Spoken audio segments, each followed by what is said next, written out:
ഒരു പരാതി ഞാൻ ബിഗ് ബോസിനെതിരെ, അതായത് ബിഗ് ബോസ് സംഘാടകർക്കെതിരെ കൊടുത്തിരുന്നു ഇറങ്ങിയതിനു ശേഷം. കുറച്ചധികം കാലമായിട്ട് അതിന്റെ പുറകെ നടന്നതിന്റെ പേരിൽ ആ പരാതി ഞങ്ങൾ രണ്ട് സ്ഥലത്ത് പരാതി കൊടുത്തിരുന്നു. ഒന്ന് തമിഴ്നാട് DGPക്ക്. തമിഴ്നാട് DGP ആ പരാതി കൈക്കൊണ്ടു അവിടുത്തെ കൺസേൺ പോലീസ് സ്റ്റേഷനിലേക്ക് അത് എത്തി. ഇന്നലെ ആ പരാതി സ്വീകരിച്ചു. പരാതി നമ്പർ ജനറേറ്റ് ആയി. എന്നെ സ്റ്റേറ്റ്മെന്റ് എടുക്കാനായിട്ട് വിളിച്ചു അവര്. ഇന്നലെയാണ് വിളിച്ചത്. അതുകൊണ്ടാണ് ഇന്ന് തന്നെ പ്രസ് മീറ്റ് നമ്മൾ വിളിച്ചത്. നാളെ സ്റ്റേറ്റ്മെന്റ് കൊടുക്കാനായി പോകുന്നു. അതുപോലെ നമ്മൾ കേരള DGPക്കും പരാതി കൊടുത്തു. അദ്ദേഹം ആ പരാതി സ്വീകരിച്ച് എറണാകുളം സിറ്റി പോലീസ് കമ്മീഷണർക്ക് ആ പരാതി ഫോർവേഡ് ചെയ്തിട്ടുണ്ട്. ഇനി അവിടെ നിന്ന് തുടർ അന്വേഷണങ്ങൾ ഉണ്ടാകുമെന്ന് ഞങ്ങൾ അറിയിച്ചിട്ടുണ്ട്. അതിന്റെ പേരിലാണ് ഈ പ്രസ് മീറ്റ് വിളിച്ച് ഈ കാര്യങ്ങൾ. അതായത് സീരിയസ് വയലേഷൻസ് അടങ്ങുന്ന ഒരു കാര്യമായതുകൊണ്ടാണ് ഇത് ജനങ്ങളിലേക്ക് എത്തണം, നിങ്ങൾ വഴി ജനങ്ങളിലേക്ക് എത്തണം എന്നറിഞ്ഞുകൊണ്ട് ഇത് ഈ പ്രസ് മീറ്റ് വിളിച്ചത്. അപ്പൊ ഞാൻ കൊടുത്ത പെറ്റീഷന്റെ റെസീറ്റ് ആണ് ഈ കാണുന്നത്. ഈ പെറ്റീഷനിൽ ഞാനൊന്ന് വായിക്കാം. ഇതിൽ പറഞ്ഞിരിക്കുന്നത് complaint against Malayalam Bigg Boss season 6 for criminal conspiracy, human rights violation, wrongful confinement, wrongful restraint, criminal intimidation, cheating and dishonesty, defamation, negligent act likely to spread infection or disease dangerous to life, criminal conspiracy, violation of medical ethics and concern, violation of Drugs and Cosmetic Act 1940. ഇത്രയും violations ആണ് ഈ ഷോയ്ക്കെതിരെ ഉള്ളതെന്ന് മനസ്സിലാക്കിയിട്ടാണ് ഞങ്ങൾ പരാതി കൊടുത്തതും അത് accept ചെയ്തതും അന്വേഷണം പ്രഖ്യാപിച്ചതും. ഇത് നിങ്ങൾ അറിയിക്കാനാണ് വിളിച്ചത്. ഇതിന് ഉണ്ടായ സാഹചര്യം ഞാൻ പറയാം. ഇത് എന്ത് കാരണം കൊണ്ടാണ് ഇത്തരത്തിലേക്ക് എത്തിയതും ഈ പരാതി കൊടുക്കാൻ എന്റെ ലൈഫിൽ എന്ത് സാഹചര്യം ഉണ്ടായെന്ന് പറയാം. അത് നിങ്ങൾക്കറിയാം, ഇതൊരു എന്താ പറയാ, ഈ ബിഗ് ബോസ് എന്ന് പറഞ്ഞ ഷോ എന്താണെന്ന് നിങ്ങൾക്ക് എക്സ്പ്ലെയിൻ ചെയ്യുന്നില്ല. ഷോയെ കുറിച്ച് ഒരു എന്റർടൈൻമെന്റ് ഷോയാണ്.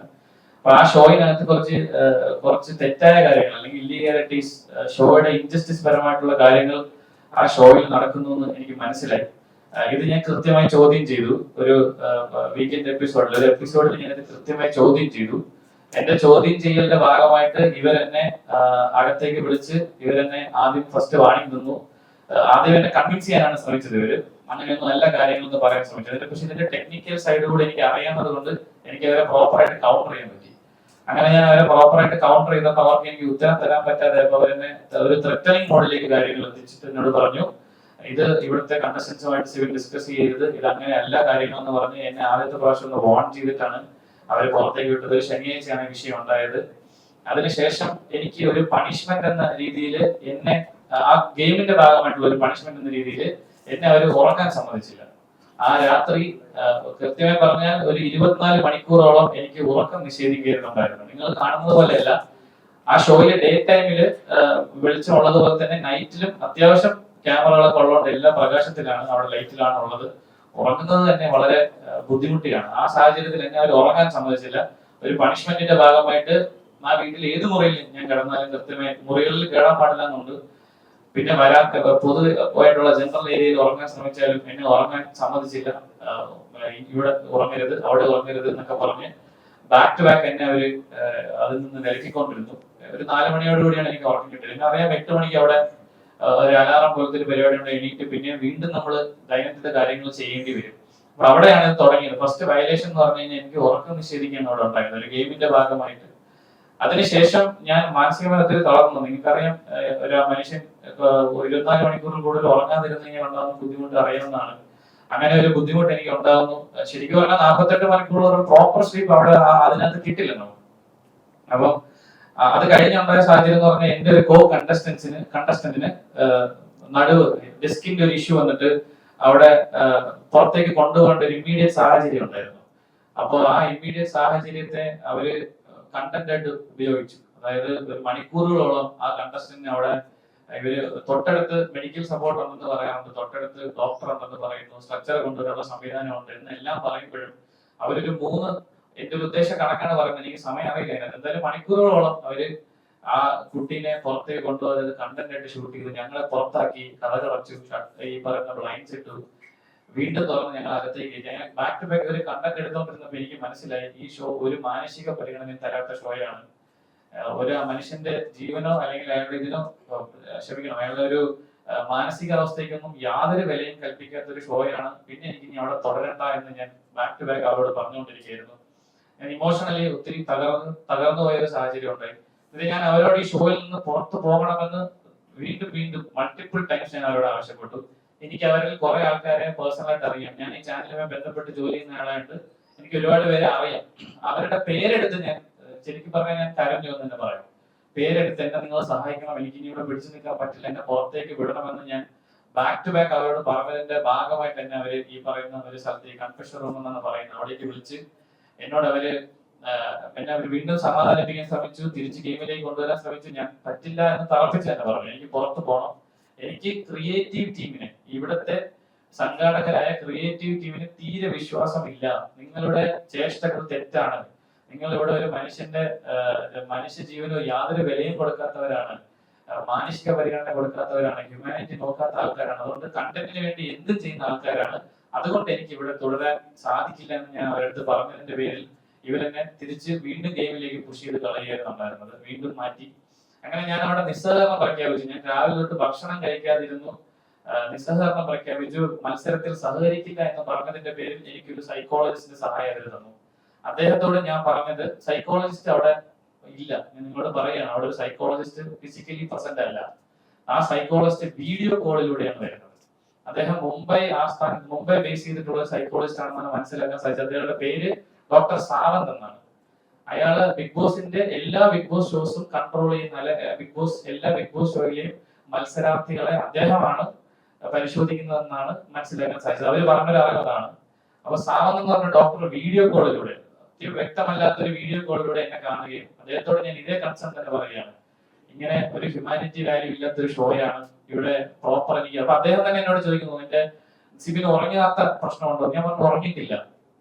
അപ്പൊ അയാൾ എന്നോട് പറയാണ്, സിബിന് ഞാനൊരു മരുന്ന് തരാം ഉറങ്ങാനായിട്ട്, അത് കഴിക്കുമെന്ന് എന്നോട് ചോദിച്ചു. അപ്പൊ ഞാൻ പറഞ്ഞു, ഞാൻ സൈക്യാട്രിക് ഡ്രഗ് ജീവിതത്തിൽ ഇന്നേ വരെ എടുത്തിട്ടില്ല, ഞാൻ എടുക്കില്ല എന്ന് പറഞ്ഞു, വാശി പറഞ്ഞു.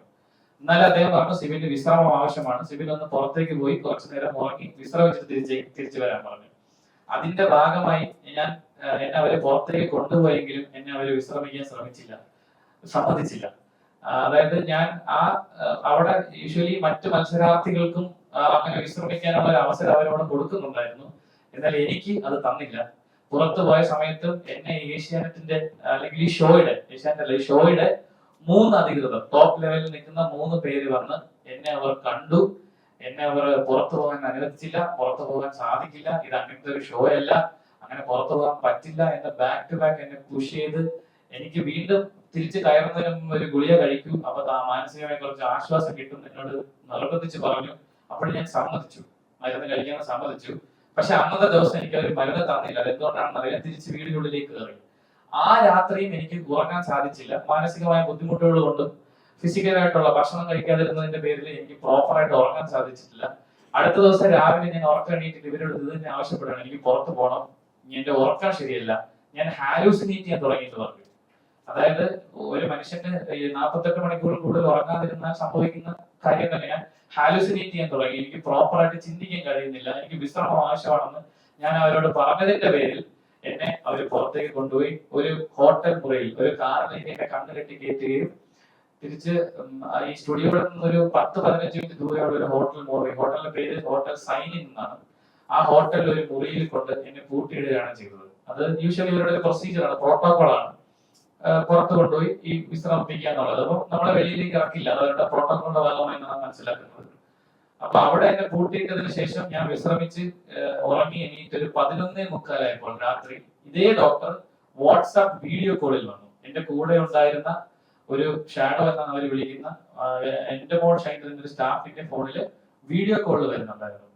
ആ വീഡിയോ കോള് നിങ്ങൾക്കറിയാം, ചെന്നൈ ഔട്ടറിലാണ് ഈ സ്റ്റുഡിയോ ഇരിക്കുന്നത്. അപ്പൊ അവിടെ നെറ്റ്വർക്ക് വളരെ കുറവാണ്. ആ നെറ്റ്വർക്ക് ഇല്ലാത്ത ആ ഏരിയയില്